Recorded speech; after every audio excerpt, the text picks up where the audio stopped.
Characters of As You Like It by William Shakespeare. Orlando du Bois. This young Englishman is noble and pure of heart. His constant concern and care for Adam, the old family servant, immediately makes the audience esteem him. When he learns that his brother Oliver is planning to kill him, he leaves home and goes to the forest of Arden with old Adam. In the forest, he attaches love poems addressed to Rosalind on all the trees. Finally, he and Rosalind are united and wed. Oliver du Bois. He is supposed to teach his younger brother Orlando to be a gentleman, but he does not do so. He is a treacherous youth and tries to have Orlando killed. Orlando, however, saves him from being killed by a deadly snake and, later, from a fierce lioness, and finally the two brothers are reconciled. Oliver eventually falls in love with Celia. Jacques du Bois. Like Oliver and Orlando, he is one of the sons of the late Sir Roland du Bois. He is favored by Oliver over Orlando, and he is sent away to school to learn how to be a proper gentleman. At the end of the play, he appears on stage and announces that the corrupt Duke Frederick has been converted to a life of goodness by an old hermit. Duke Frederick. The villain of this comedy. He banishes his elder brother, and eventually he also exiles his brother's daughter, Rosalind, from the ducal palace. Just before the play ends, he is converted by a religious hermit, and, henceforward, he chooses to lead a monastic life in the forest of Arden. Rosalind. She is the most realistic and sympathetic character in the play. She falls in love with Orlando and shortly thereafter is exiled from the ducal court by Frederick. Accompanied by Celia and Touchstone, she goes to the forest of Arden disguised as a young man, Ganymede. In the forest, she is wooed by Orlando, who is unaware that she is, in reality, his beloved Rosalind. Celia. She is Rosalind's cousin and closest friend. When Rosalind is exiled by Celia's father, Celia accompanies Rosalind to the forest of Arden. Since Celia isn't in love at the time, her practical answers to Rosalind's queries about love help to explore the depth of Rosalind's love for Orlando. Celia goes to the forest disguised as Eleanor. Eventually she meets Orlando's brother Oliver and falls in love with him. Touchstone. The court clown, he accompanies Rosalind and Celia to the forest of Arden. There he falls in love with Audrey, a country woman. Touchstone is one of Shakespeare's greatest fools. Yet he is very realistic in his philosophy, and he serves as a norm by which we can view the other characters. Jacques. He is a man of the world, a free spirit. In his travels, he has affected continental mannerisms of speech and dress, and he believes that his ideas are terribly profound when actually they are very shallow and very generalized. Jacques is satirized by almost everyone with whom he holds deep discussions. Duke Senior. His ducal rights are usurped, and he is banished to the forest of Arden by his younger brother, Frederick. Ultimately, his lands and his possessions are returned to him. Adam. He is the Du Bois' old family retainer. He is dismissed by the nasty Oliver, and later he relates to Orlando that Oliver plans to kill Orlando while he sleeps. He accompanies Orlando to the forest of Arden. Corin. In contrast to Silvius, Corin is a real shepherd. He is quite knowledgeable about sheep and their care. His lines serve as a contrast to the courtly wit of Touchstone. He also serves as a contrast to the pastoral lovers, Silvius and Feb. Audrey. This simple country woman, along with William and Corin, serves as a contrast to the town characters. She has trouble expressing her thoughts and cannot fathom the wit of Touchstone, but their love is so rapturous that eventually they are wed. Silvius. This shepherd represents the romantic lover in the pastoral genre of Elizabethan literature. He loves the shepherdess Feb, but she constantly rejects him. Despite this fact, however, he pines for her throughout the play and constantly threatens suicide if his love remains unrequited. Unlike Corin, he knows absolutely nothing about sheep. Feb. As the pastoral girl who is the beloved of Silvius, she is a stock figure of this type of romance. That is, she rejects the advances of Silvius, while he suffers from the woes of lovesickness. Surprisingly, she falls wildly in love with Ganymede, Rosalind in disguise, yet finally she weds Silvius. William. He is a stock country character who serves as a contrast to the pastoral lovers, Silvius and Feb, and also as a contrast to the town characters. Amiens. A lord attending Duke Senior, he has a light, delightful role, and in this role, he sings some of the most beautiful lyrics that Shakespeare ever wrote. Le Beau. He represents the man about town. He speaks well but knows little, and his speech, his dress, and his mannerisms are all satirized in the play. Charles. A professional wrestler whom Oliver tells to kill, or at least, maim, Orlando. Ironically, Orlando wins the match. Sir Oliver Martext. This vicar is not too knowledgeable, he almost joins Touchstone and Audrey in wedlock, but Touchstone is dissuaded at the last moment by Jux. Hymen. The god of marriage appears in the final scene of the play to lead the masque and to give dignity to the subsequent marriage ceremony. Dennis. Servant to Oliver de Boys. Orlando. Basically, Orlando de Boys is everything that doth become a man, that is, he epitomizes the Elizabethan concept of the ideal manly virtues, and he is also the embodiment of his late father's moral precepts. When the play begins, we hear him speaking about his late father's final wishes, and we realize the extent that Orlando's brother, Oliver de Boys, has violated those wishes. Thus, the plot is begun and before the scene ends, the brothers almost come to physical blows when Oliver suggests that their father sired a villain in the person of Orlando. Later in the play, Orlando is faced with the dilemma of whether or not he should let his evil brother be killed by a lioness or whether he, Orlando, should act according to the high moral standards of his father's precepts and save his brother's life.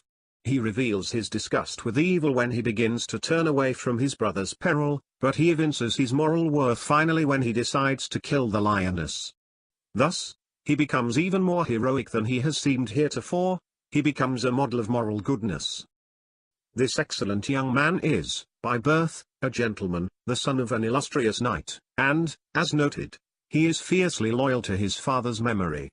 The plot turns on the fact that Orlando has received only the most rudimentary upbringing, despite this unfortunate turn of events. However, his honorable nature is unimpaired, and the nobility of character that he inherited from his father, like the handsome physical features that he also inherited from his father, emerge as standards by which the rest of the men in this comedy can be judged by. Even Oliver, Orlando's hostile brother, acknowledges Orlando's fine character and popularity. He's gentle, never schooled and yet learned. Orlando's courtesy, which gains him admiration and affection everywhere, is especially demonstrated when he is introduced to aristocratic society in Act 1, Scene 2. In addition, his gentleness is exemplified in his solicitude for his old and ailing servant, Adam, in the Forest of Arden in Act 2, Scene 6, and also in his decision to ultimately forgive his brother for his previous tyranny. In triumphing over the very human temptation to abandon his spiteful, hateful brother, Orlando reveals striking proof of his unselfish, good nature. To these virtues may be added Orlando's sturdy independence, which prompts him to rebel against his servitude. In addition to his admirable independence, his remarkable courage is shown when he volunteers, against powerful odds, to enter the ring with the brutish Charles, Duke Frederick's professional wrestler. He refuses to be dissuaded from fighting Charles, and, as a result, his physical strength is displayed for us in his quick defeat of the enormously powerful wrestler who has just defeated 3 challengers. Later, of course, the narration of Orlando's successful combat with the lioness in Act 4, Scene 3 is further proof of his physical heroism. Although Orlando is a man of action, one should note that he can appreciate Rosalind's wit, he has a superbly facile mind, and he can more than hold his own in his encounters with Jix, a man of wise loquacity, or so he thinks. Even Jix admires Orlando's mind. "You have a nimble wit," Jix admiringly notes. All in all, Orlando embodies his age's Anglo-Saxon virtues of courtesy, gentleness, independence, courage, strength, and filial devotion, and having established Orlando as a knight of sorts, Shakespeare then reveals his human frailties, in particular, when Rosalind gives Orlando a necklace. His strength, courage, and all his manly virtues desert him, momentarily, and he is speechless. In this encounter with Rosalind, he is overthrown by love, even though he was not overthrown earlier by Charles, the gigantic wrestler. After Orlando's decision to escape to safety in the forest of Arden, we see him primarily in the role of a man who is, in Shakespeare's words, love-shacked. He pins verses on trees in the forest and carves Rosalind's name into the bark of trees. Continually dreaming of Rosalind, he lies underneath the trees, stretched along, in Celia's words, like a wounded knight. Although Orlando has seen Rosalind only once and has no certainty that he will see her again, he never wavers in his true faith for her, and, initially, he has no wish to be cured of his love-sickness. Thus is Orlando, the strutting, fiery, strong, and sensual male, brought to bay not by a ferocious foe but by their whim of Eros. He is manacled not by a ball and chain but by a simple chain, the necklace from a beautiful woman's neck. And all this is achieved within the framework of one of Shakespeare's most popular and merry comedies. In Shakespeare's day, the ideal man was a lover, as well as a physical hero. He excelled in sports and in battle, and he also celebrated his beloved in verse. And important to this definition of the ideal man is the fact that the ideal Renaissance man need not be a good poet. Proof of this is in Orlando's poetry. This, of course, makes him, and the comedy, all the more delightful and human. Orlando is one of Shakespeare's most human creations. That is, he has his moments of weakness, but in many ways, he lives up to all the sterling ideals which have been for centuries the strengths of English character and culture. Rosalind. Just as Orlando, the hero of the play, exemplifies the best of the Anglo-Saxon and Elizabethan virtues of a man, Rosalind, the heroine of this comedy, exemplifies the best of virtues to be found in a Renaissance English woman. She is intelligent, witty, warm, strong of character, and she possesses an unshakable integrity. Yet, there is nothing overbearing or pedantic about her intelligence. She intimidates no one. As a result, she remains always gently and wittily human, whereas Orlando, at times, seems almost too intense in his quest to measure up to his father's precepts. Rosalind always seems to rise above the failings of fate by using her resourceful, realistic understanding, and she emerges as a human being who is to be admired.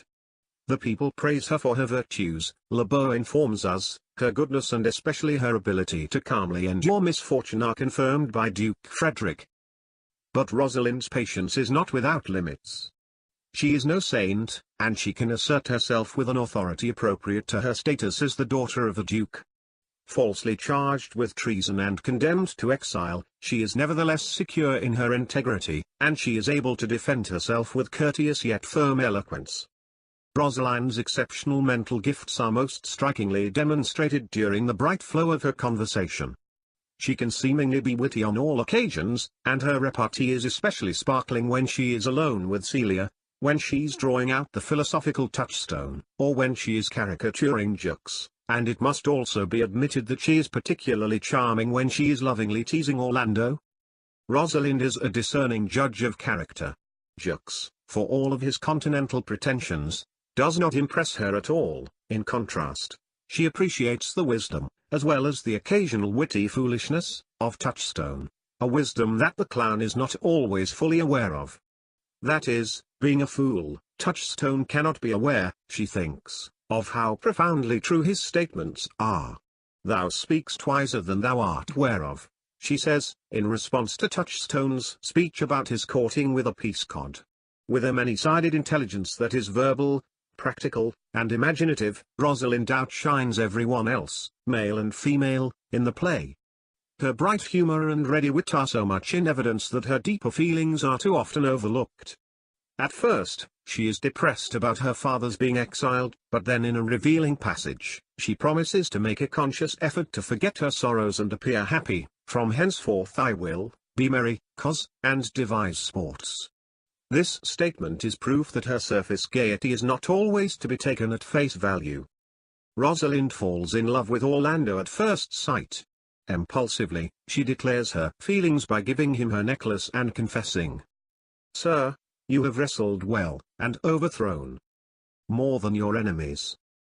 And later, she is rashly impatient for Celia to identify the forester who has been decking the trees with verses in praise of Rosalind. When she is told that it is Orlando, she questions her cousin breathlessly and becomes concerned about her appearance. forgetting momentarily that she is in disguise as a man and shouldn't worry about such things. This sudden weakness is humorous, yet it is very human and girlish, and it receives understanding sympathy from the audience. Although Rosalind laughs at love in her later bantering with Orlando, love is merely a madness. She assures him that her cynicism is not to be taken literally. Later, for example, she is anxious and depressed when Orlando is late for their meeting in Act 3, Scene 4, to cure his lovesickness. "Never talk to me," she pleads with Celia, "I will weep." Rosalind's commitment to Orlando is total. "Oh cos, my pretty little cos," she exclaims to Celia, "that thou didst know how many fathoms deep I am in love. My affection hath an unknown bottom." On the other hand, Rosalind's relationship with her father presents a possible stumbling block to the modern reader's appreciation of her warmly emotional nature. She chooses, for example, to remain with Celia rather than join Duke Senior in exile. This decision, however, could have been based on a decision to obey her father, who could hardly expect his daughter to withstand their churlish chiding of the winter's wind in the forest of Arden. Significantly, it is Celia, rather than Rosalind, who proposes that they go into the forests of Arden to seek the Duke, and Rosalind's agreement is partly explained by the fact that she has just given her heart to Orlando. He occupies her every thought. Such a state of affairs is entirely natural in a romantic play, and Rosalind's final reunion with her father, Duke Senior, is as affectionate as could be wished. Favored with youth, beauty, intelligence, wit, and depth of feeling, Rosalind is one of Shakespeare's most appealing creations. She has, indeed, been frequently regarded as the ideal romantic heroine, very warm and very human, and in any good production, she dominates the stage. Celia. Celia is in some ways the mirror that Shakespeare holds up to the audience to show the depths of Rosalind's passions. For that reason, the fact that Celia in many ways resembles Rosalind is not surprising. The two girls have almost identical backgrounds. They are princesses, cousins, and inseparable companions, brought up together from their earliest childhoods. Like Rosalind, Celia is physically attractive, intelligent, and witty. Also, like Rosalind, she has a bright sense of humor. Both girls embody the essences of the ideal heroine. Celia also shares with Rosalind a reflective turn of mind, which is seen in their discussion of fortune and nature. Celia is not, however, a carbon copy of Rosalind. Rather, she serves as a foil, a mirror, a young woman who brings out, by contrast, the distinctive qualities of the play's heroine. That she shares the same virtues with Rosalind raises her attractiveness, of course, in the mind of the audience. Although Celia is quite able to hold her own in witty conversations with Rosalind and Touchstone, she is usually reserved in public situations. In the important scenes in which both girls are present, the scenes are dominated by Rosalind.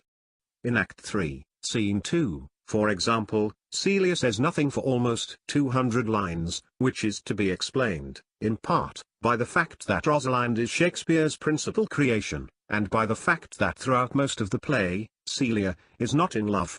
In terms of stage decorum, it is necessary that Celia, or someone else, be on stage during the courtship scenes to lend a certain respectability and to keep the scenes from degenerating into burlesque.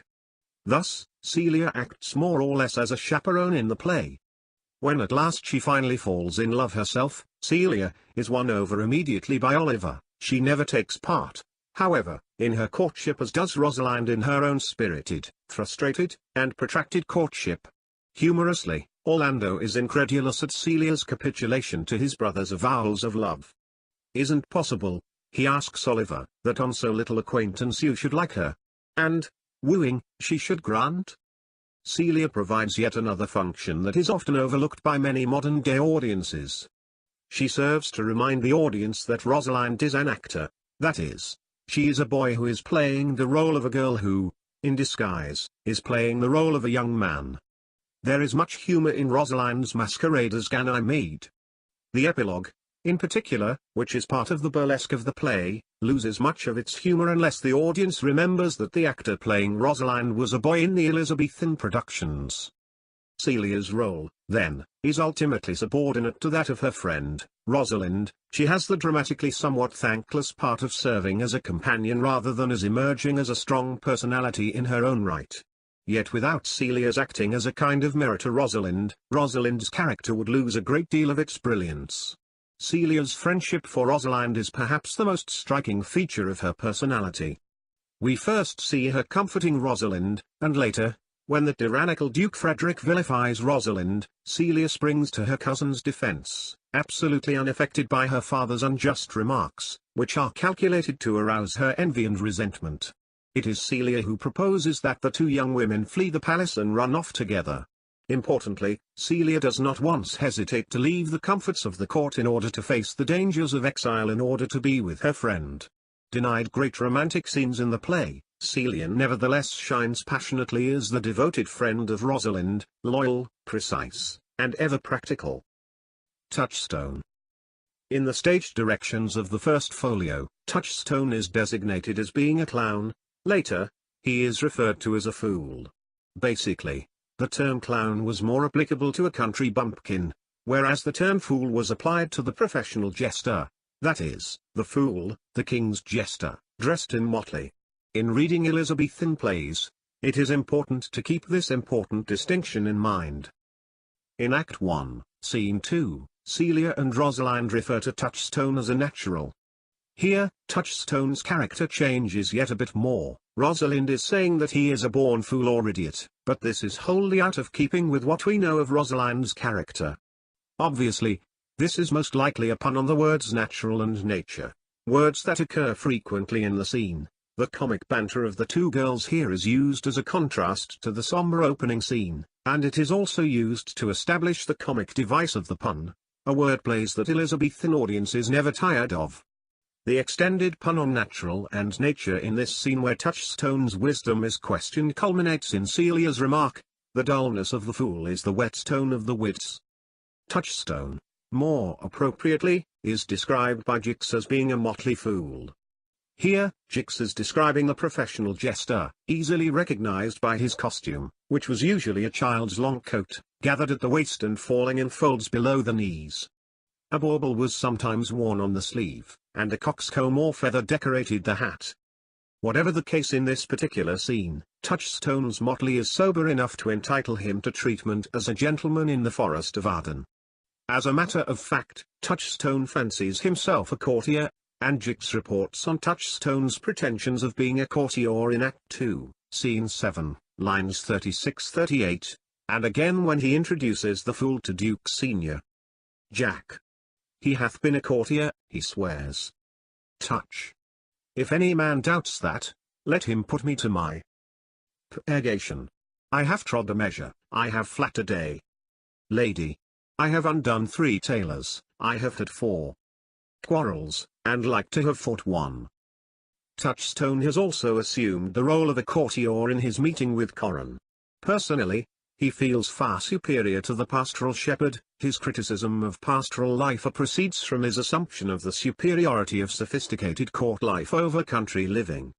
Later, Touchstone burlesques the artificiality of the gentlemanly code of honor, which is in keeping, of course, with his multifaceted personality.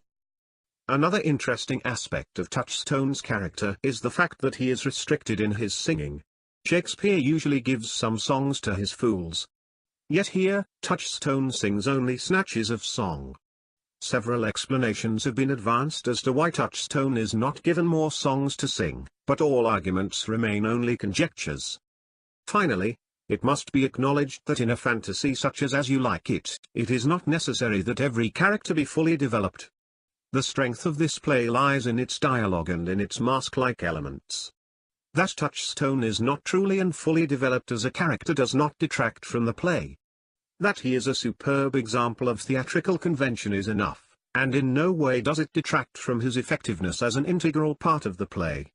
His wit is the wit of a master dramatist, even if he remains, ultimately, incomplete, an enigma of contradictions. Thanks for watching. Please subscribe to my channel.